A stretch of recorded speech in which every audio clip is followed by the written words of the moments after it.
Her hands trembled as she stood alone beside the freshly dug grave.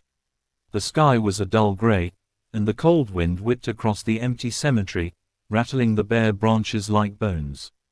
There was no music, no flowers, no mourners. There was only her, and the silence. She stared at her mother's coffin, struggling to believe this moment was real. The woman who had fought her entire life, who had faced every storm with fire in her heart, was now gone.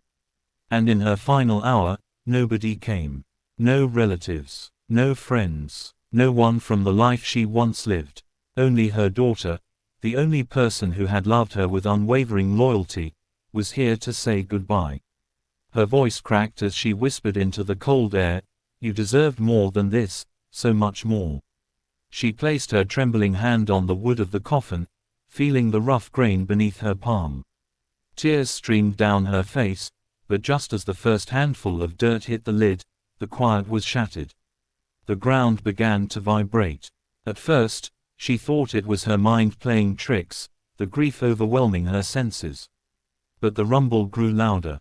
The air filled with the thunderous roar of engines. She looked up, startled, and that's when she saw them.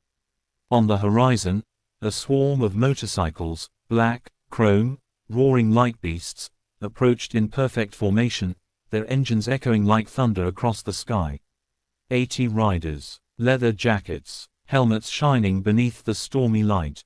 An army of strangers. She froze, fear gripping her heart. Who were they? Why were they here? What did they want? The bikes slowed as they neared the grave, forming a wide circle around her. 80 engines fell into a synchronized idle, deep, intimidating, powerful. Exhaust smoke curled into the cold air like ghosts rising from the earth. The lead rider dismounted, a tall man with steel-gray hair, battle-worn boots, and eyes that carried the weight of years. On his jacket, a patch, Iron Serpent's Motorcycle Brotherhood, a name she had never heard before. He removed his gloves slowly, respectfully, and stepped toward her. "Are you her daughter?" His voice was low, firm, but gentle enough to break through her terror. She nodded, unable to speak. He lowered his head. "Your mother saved my life once." Her heart skipped a beat.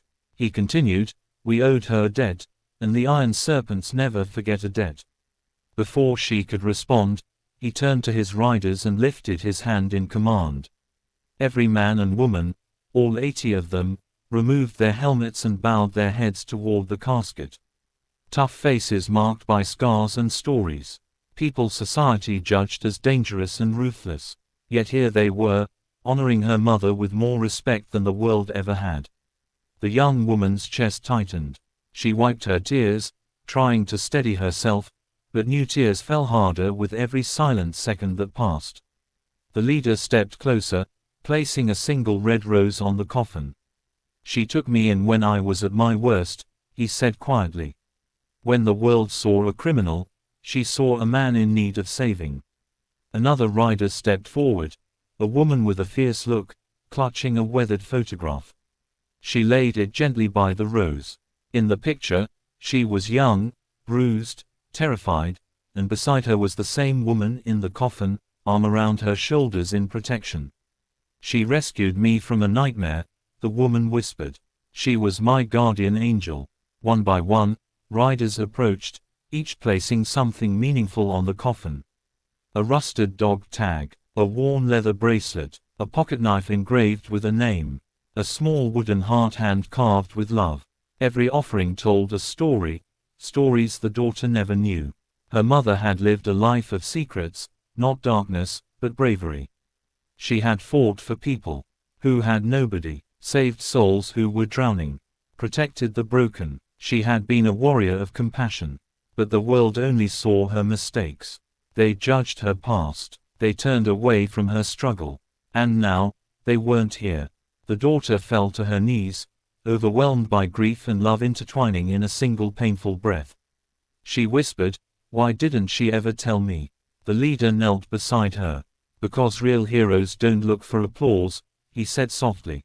"They fight quietly. They love without permission." The burial worker, who had been standing at a distance, looked stunned. He had expected a lonely funeral. He never expected a silent army. The daughter stood again, wiping her cheeks.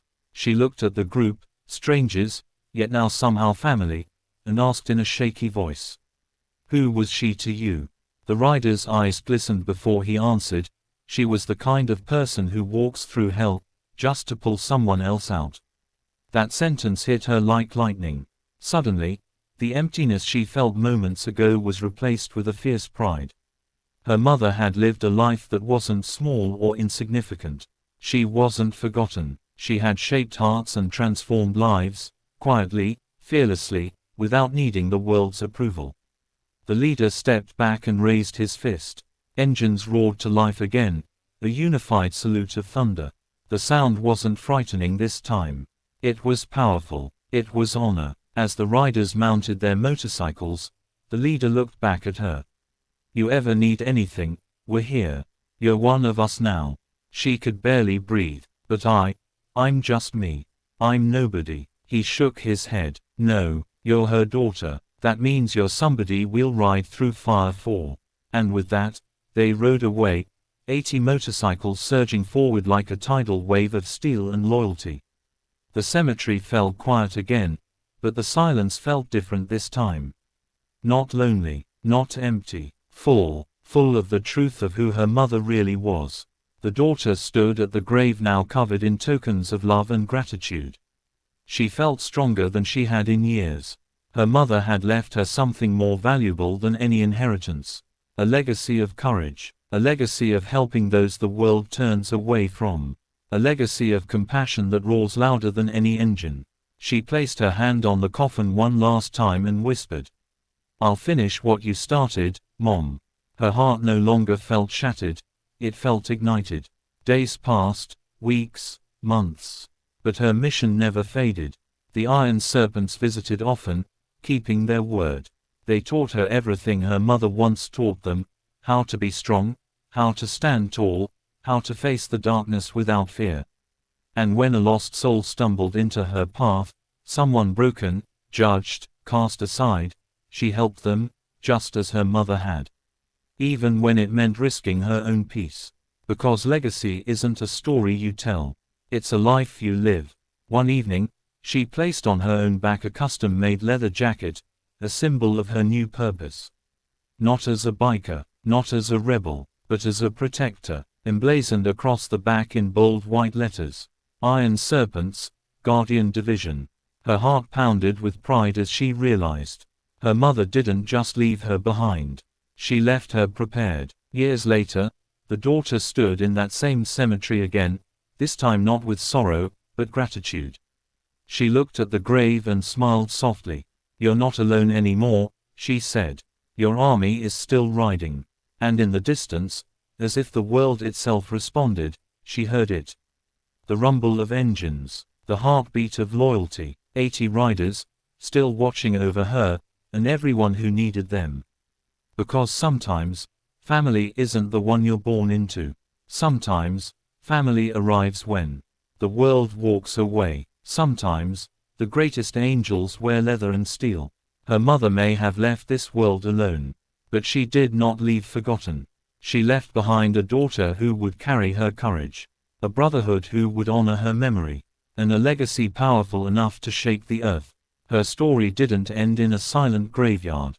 It began there, with thunder rolling in, with 80 riders standing guard, with a promise that real love, real bravery, never dies.